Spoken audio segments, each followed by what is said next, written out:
This is Master Wong Shun Leung, one of the world's leading authorities on Wing Chun Kung Fu.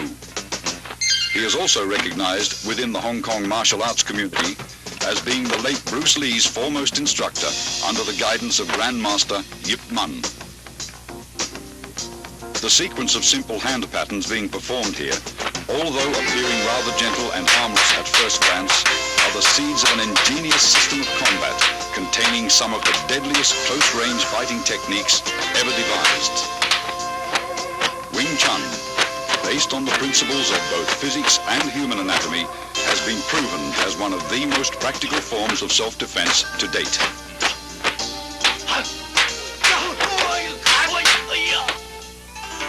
Grandmaster Yip Man was responsible for Wing Chun's world fame. The text you see here, written by him, is the entire history of this southern Chinese system, which he introduced to Hong Kong from his native province, Guangdong.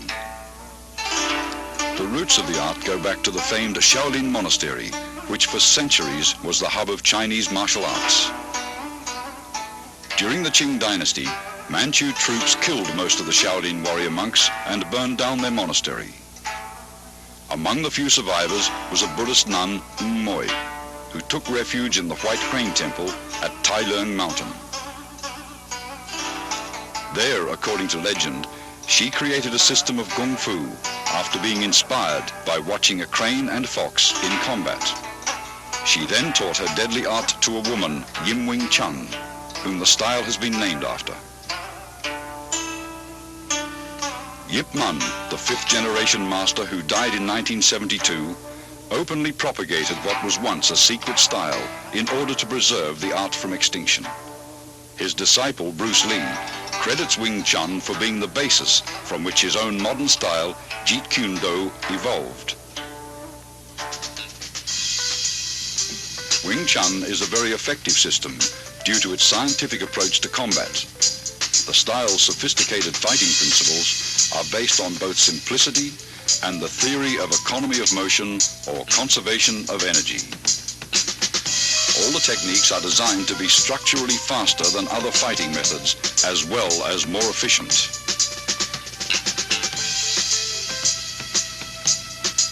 An imaginary line running down the middle of the body, called the Centerline, is the basis of Wing Chun fighting theory. Its path is determined by crossing the wrists while extending the arms first down, then up. This movement is found in the beginning of all three Wing Chun forms.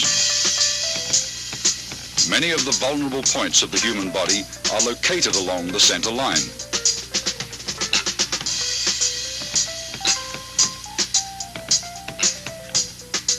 Thus, Wing Chun's offensive theory stresses attacking an opponent's center line. Attacking either to the left or right of his center line, your force will be dissipated if he rolls with the blow. Attack his center line and he must absorb the strike's full impact.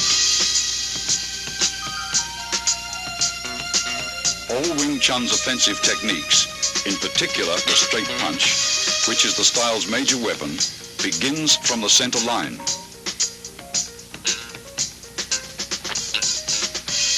Notice your fists travel along the same path which is perpendicular to the center line.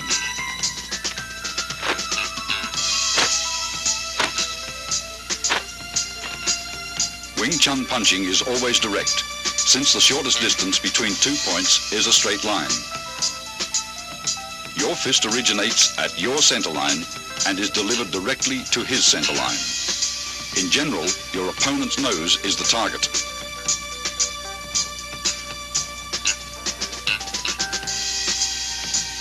Defensively, Wing Chun stresses the instinctive protection of one's center line to a tight on-guard arm position where the elbow of your lead arm is always a fist distance from the center line.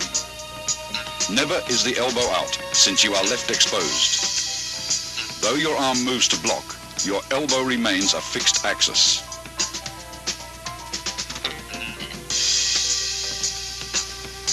Wing Chun employs shifting, allowing the body to revolve on its centerline axis.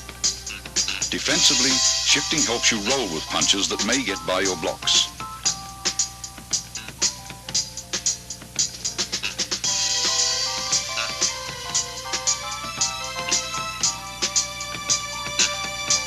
Offensively, shifting creates various angles for attacks that will subtly penetrate an opponent's defenses. Body shifting also increases the distance of your arm's reach.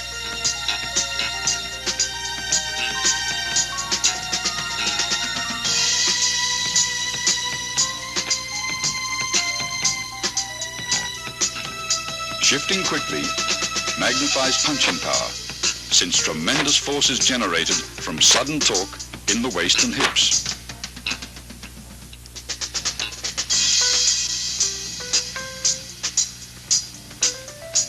Wing Chun is structurally faster than many styles of fighting because it employs simultaneous offense and defense.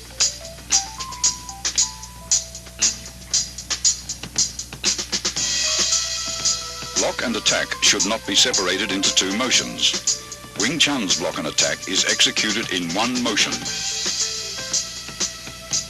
After striking out, the fist automatically blocks when retracted.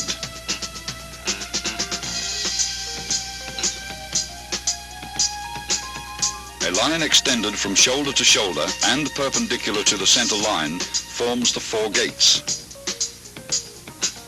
Wing Chun's defensive system trains one to employ various blocks to protect each of the four gates. Here, Master Wong protects his upper right gate as he blocks and punches in a single motion.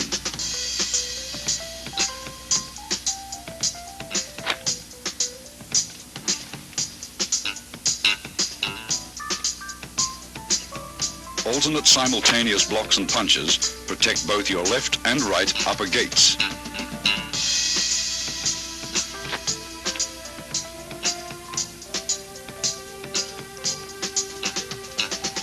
Observe how body shifting is coordinated with both the blocks and strikes.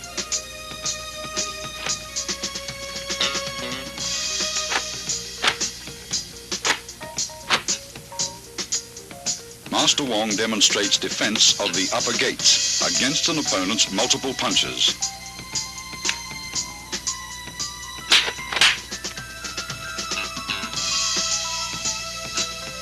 Similarly, both left and right lower gates may also be protected with simultaneous alternate blocks and chops.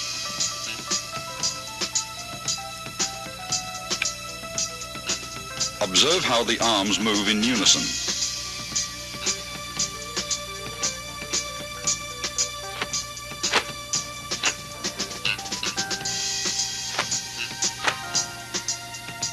Here, defending his left and right lower gates, he simultaneously strikes with a right chop, then a left punch.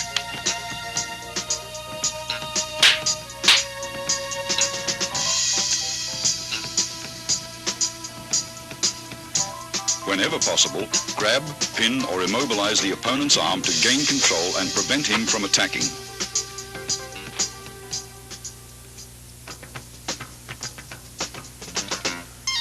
In accordance with the theory of economy of motion, Wing Chun hand techniques defend and block at the same time and are delivered in a bursting series of straight rapid-fire attacks.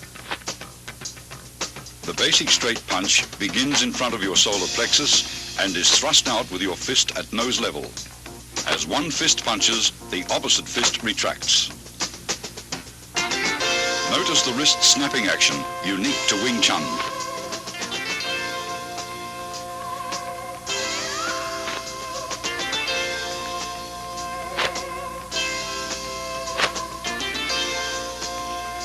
This unusual movement permits you to both deflect and punch with the same hand simultaneously.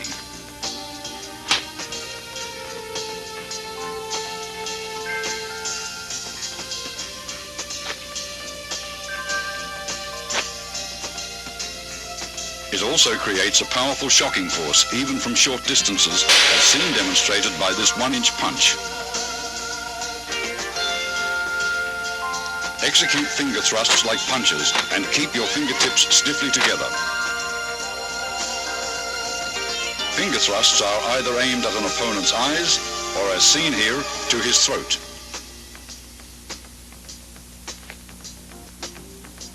When employing palm thrusts, use the palm heel as a weapon. Palm thrusts directed under an opponent's nose are very effective.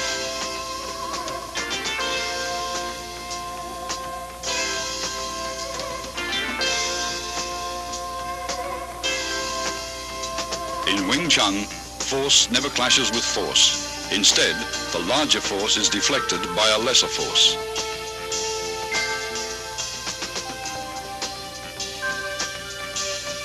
Tan Sao employs the thumb side of your forearm to block. At completion, your elbow returns to the fixed elbow position, 1 fist distance from your center line. Rotation of the forearm and the palm's abrupt upward twist generate power. Blocking power is enhanced by twisting your torso while shifting.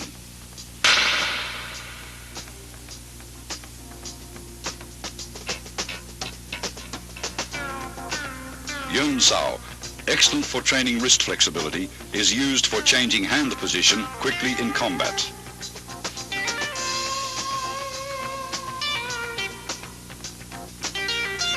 It is executed by a relaxed rotation of the hand around the wrist.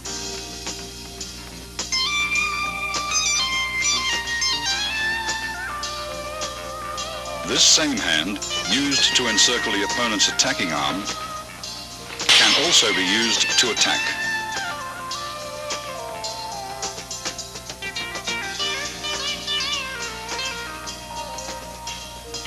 Wu Sao employs either your palm or edge of the hand to block. Upon completion, your hand is in a prayer-like position in front of your chest.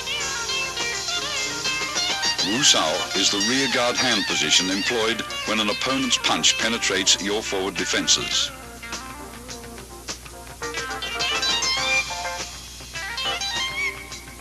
It is employed either to block outward with the hand's edge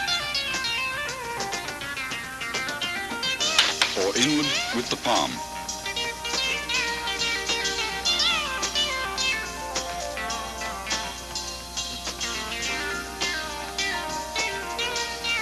Fok Sao employs the inside of your wrist to block. At completion, your arm is in the fixed elbow position, 1 fist distance from your center line.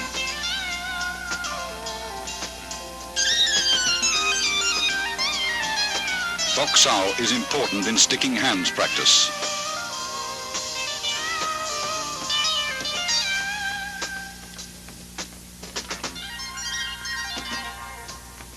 Fok Sao uses the palm heel for deflection by utilizing the wrist's snapping action. It is often combined with a punch.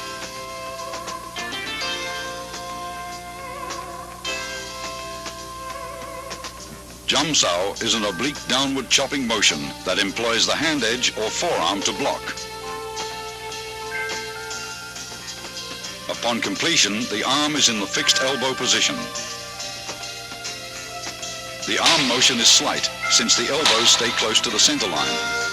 Its effectiveness lies in body shifting.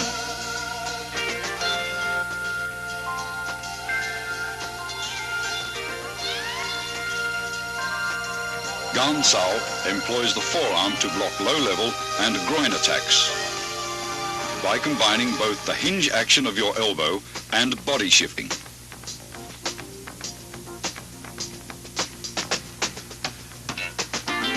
It is usually used to block kicks.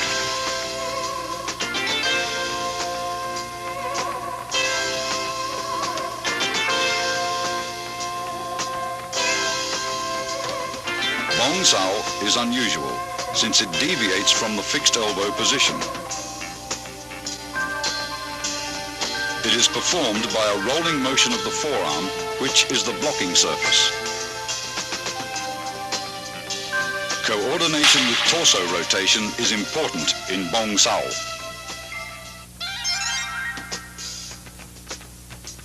Wing Chun kicks, used for either harassment or closing the fighting gap, always supplement the hands with fast and low direct strikes to the groin, knees or shins. The front heel kick is delivered straight from the ground with a slight snapping action in the knee. Kick direct, but never higher than the midsection. The cross stomp kick uses the sole of the foot to break the opponent's balance, allowing for follow-up hand strikes.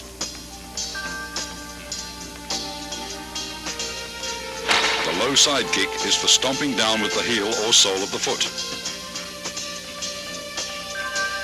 Master Wong employs a side kick to his opponent's inner thigh as a harassment.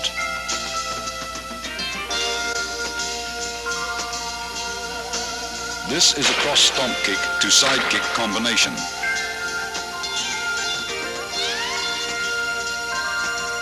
As the opponent evades the stomp kick, Master Wong follows up with a side kick to the midsection.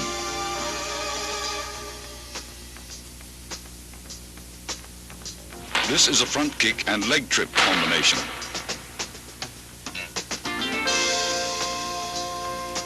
After his front kick is blocked, Master Wong follows the blocking force and uses his leg to trip the opponent.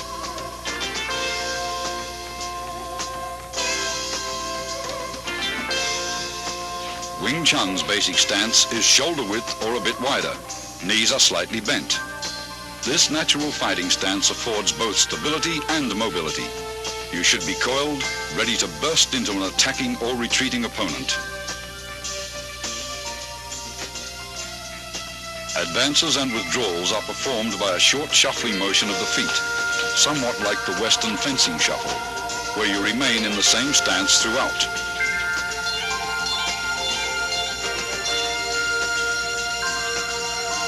To advance, the front foot first steps forward about 6 inches, then the rear leg slides forward. To retreat, the rear leg steps backwards, then the front leg follows suit. When advancing, spring off the rear leg. When retreating, spring off the front leg.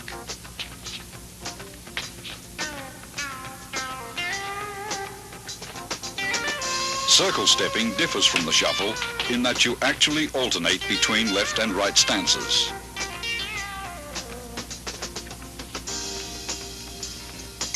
To advance, your rear foot slides forward using a circular motion, while the other foot slides up into a natural stance position.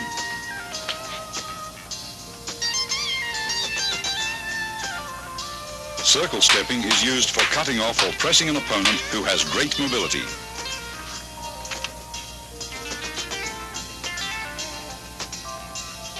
A wall bag filled with dried beans or sand is an essential training aid for developing power.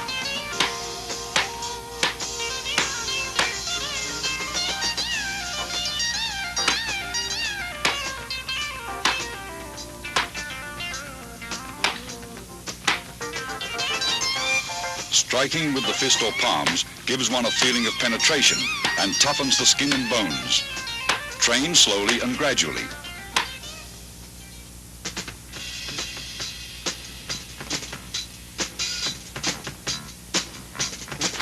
Although most Kung Fu styles retain a considerable number of instructional forms, Wing Chun has only 3. Contained within these 3 forms, however, is the entire scope of the style's theoretical and technical knowledge. The first form, which is being demonstrated here by Master Wong, is called Siu Nim Tao, or the Little Idea form. Most of these movements would seem so simple and lacking in either speed or power that a novice might well wonder what relationship, if at all, they bear to actual combat. Regardless of appearances, Siu Nim Tao is the foundation upon which the entire Wing Chun system was built.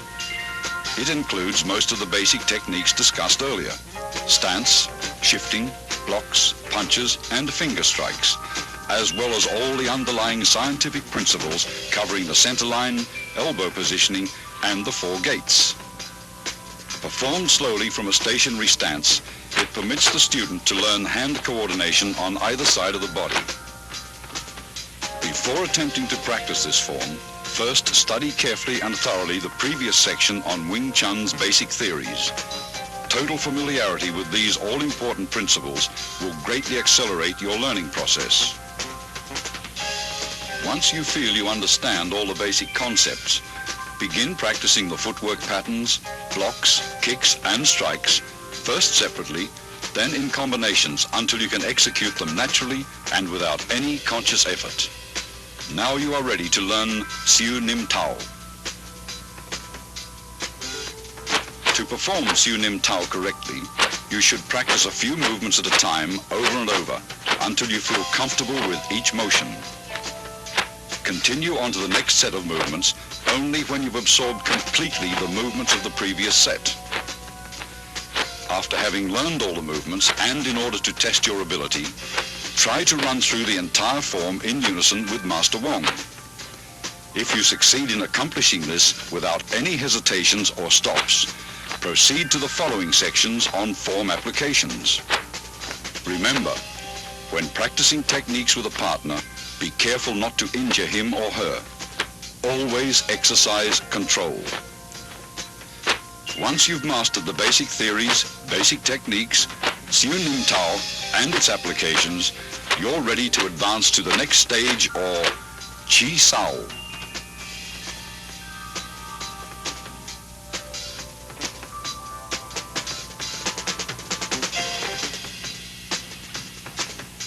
Tan Sao, or the palm-up block, uses a sudden forearm twist at the end of the movement for increased effectiveness.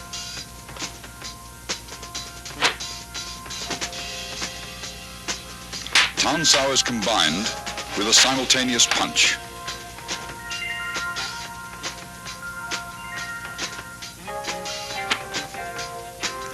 Hyun Sao, or the circling palm, is used after blocking to encircle your opponent's arm. It utilizes one hand for both blocks and attacks.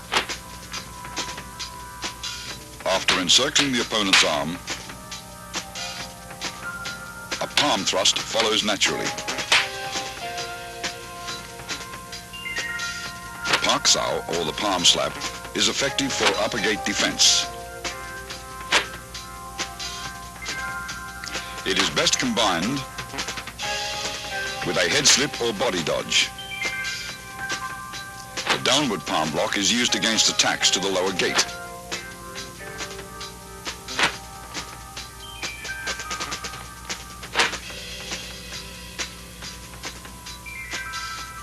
It defends against leg and knee kicks. Here, a variation of the downward palm block is used to break out of an attempted elbow lock.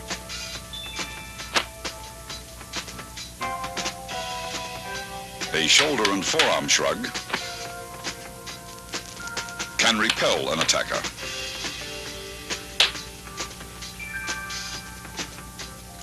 A double rear palm strike is used against attacks from the rear. It is a primary defense against a rear bear hug and can be followed with a throw.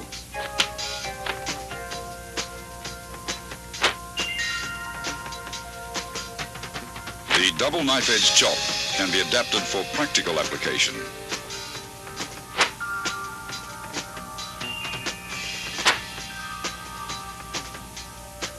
primary target is the opponent's throat.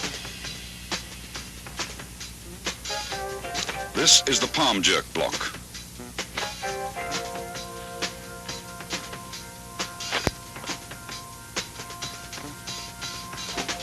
A sudden jerk effectively destroys an opponent's balance. Here, a palm jerk block is followed immediately by an eye thrust with the same hand.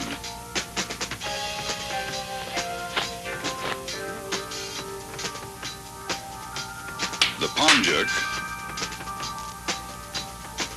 pulls the opponent into the strike. A high wrist block to low palm block demonstrates how both blocks and strikes can be done with the same arm. A punch may be immediately transformed into a block, or vice versa, a block may be transformed into a punch. Gan Sao, or the low block, is used for defense of the lower gates and can be combined with an attack.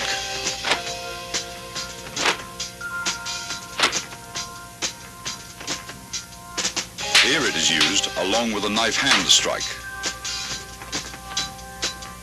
Bong Sao, or the wing arm block, can be followed with a double palm push.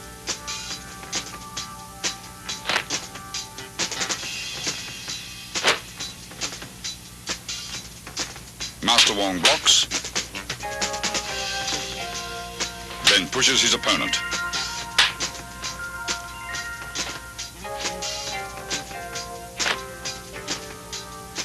This is a palm jerk in combination with a palm thrust.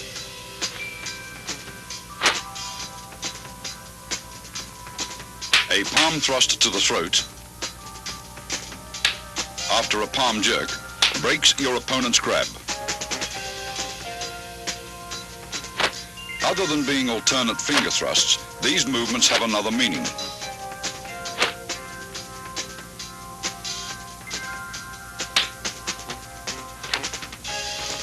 They can be utilized for breaking out of a grab. After the break, they may also be used to strike.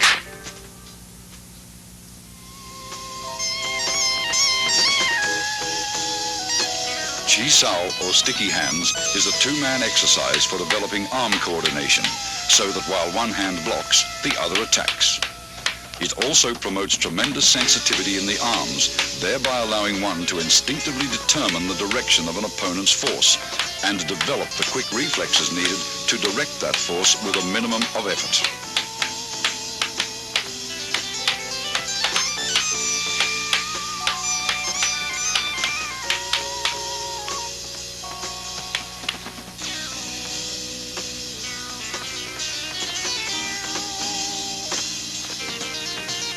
Single arm Chi Sao prepares you for double Chi Sao. Since only one arm is used, you may concentrate on proper arm position and feeling the opponent's flow of force.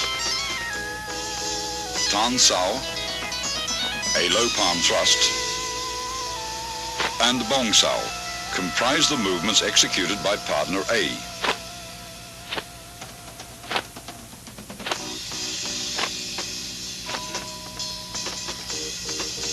Jum Sao, a straight punch, and Fok Sao comprise the movements executed by partner B to match those of partner A.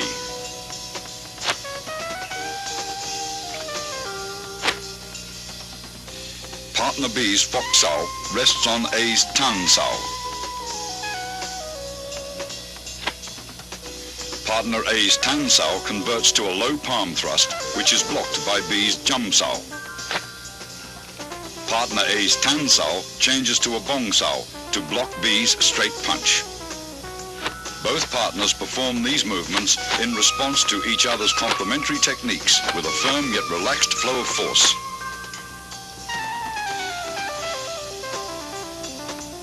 After achieving proficiency with single arm Chi Sao, begin double arm Chi Sao. The first stage is Pun Sao, or rolling hands. Both partners, A and B, perform the same arm movements. The right arm alternates between tan sao and bong sao.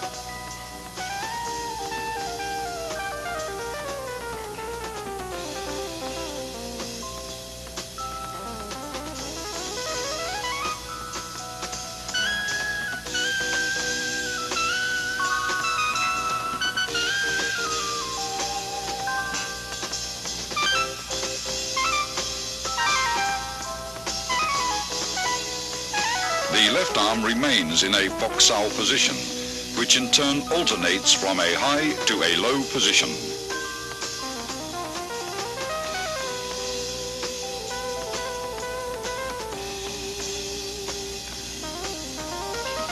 Partner B's left high fok sao rests on A's right bong sao, while A's low fok sao rests on B's right tan sao.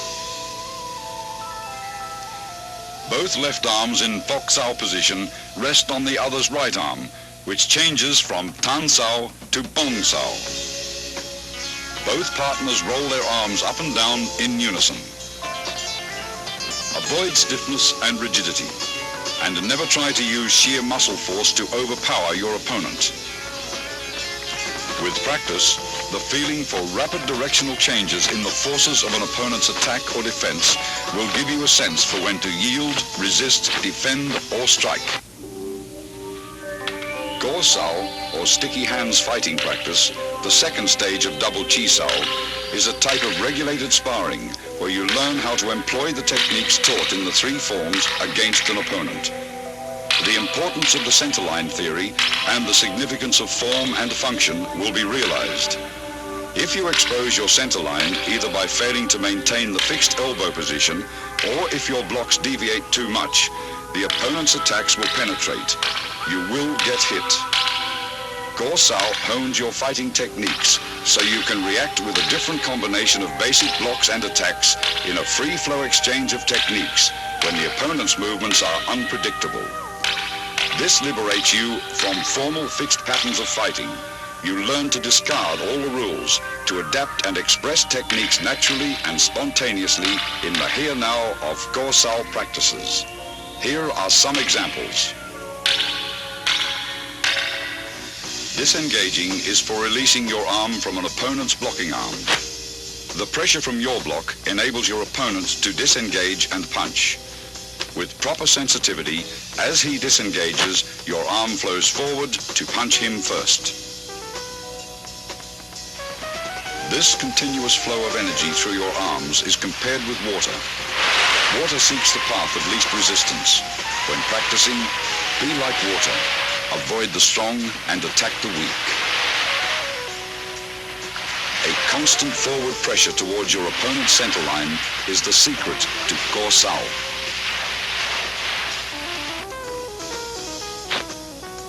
If your opponent's arms deviate too far and expose his centerline, automatically penetrate his defenses like water crashing against rocks.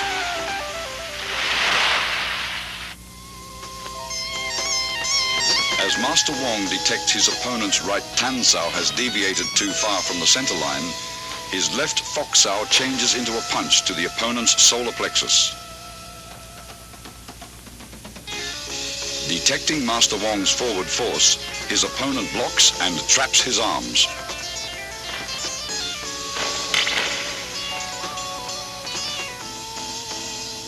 Master Wong's left fok sao crosses over and traps his opponent's left hand as he presses forward with a right palm thrust to the throat. His opponent counters the technique by parrying the right palm attack with a right grab and trapping Master Wong's arms with a bong sao. As his left high fok sao reaches across to grab his opponent's left hand, Master Wong's right tan sao disengages into a punch. When his opponent feels his left arm being grabbed, he performs a left bong sao to Master Wong's punch.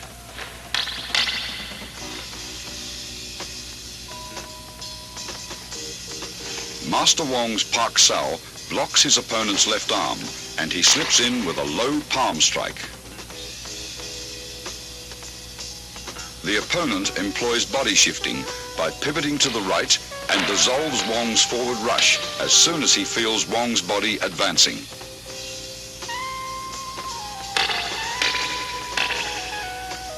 After a series of exchanges, the opponent applies an elbow lock on Wong's right arm.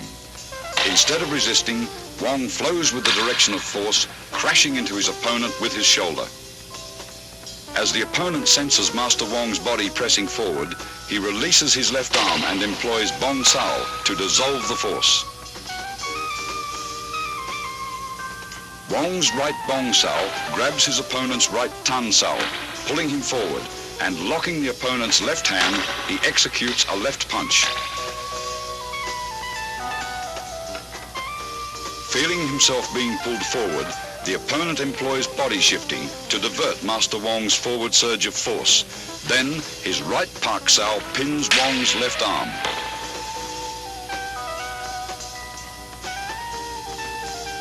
Sensing the opponent is preoccupied with hand techniques, Master Wong suddenly employs a straight heel kick to the midsection. The opponent, alert to both hand and foot attacks, detects Master Wong's kick, sidesteps and delivers an upward palm thrust to the throat. After long practice, you will grasp the meaning of a verse on Chi Sao that states, "Receive what comes, follow what goes, attack when the hand disengages." The zenith of Chi Sao is attained when your sense of touch and reflexes are so keen that you can react effectively, even blindfolded.